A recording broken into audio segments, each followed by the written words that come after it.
Fala pessoal, aqui fala 10, estamos com mais um vídeo. Já que eu vim gravar mostrando as fogueiras de São João acesas. Viva São João 2023.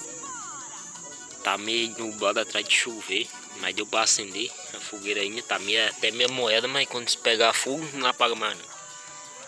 Vou mostrar outra fogueira ali. Olha aqui a outra fogueira. Ela tá acesa, essa tá mais forte que a outra lá. Se você for criança, não mexa com fogo. Já tô com os fogos aqui para soltar aqui. Vou começar soltando primeiro os pinhão. Na de Santo Antônio eu não tinha soltado, mas em São João eu vou soltar esses pinhão. Tá aqui dentro da caixinha. Olha aqui o pinhão. A pessoa acende aqui. Se você não for criança, não mexa com fogo e nem com isso aqui, porque isso aqui é muito perigoso. Se você for criança, não repitam esses atos, por motivo de ser perigoso.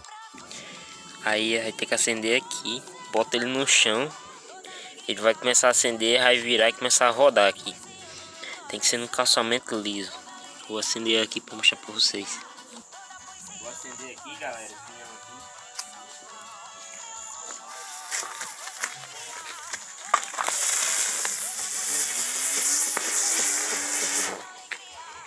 Vou soltar agora esse bafo de dragão aqui. Vou botar ele aqui e vou acender com fósforo.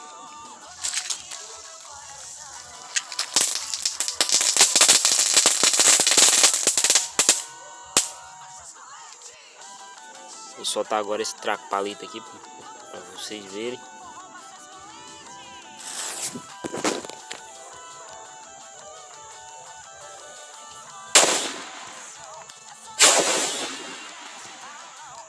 Esse foi o meu São João 2023.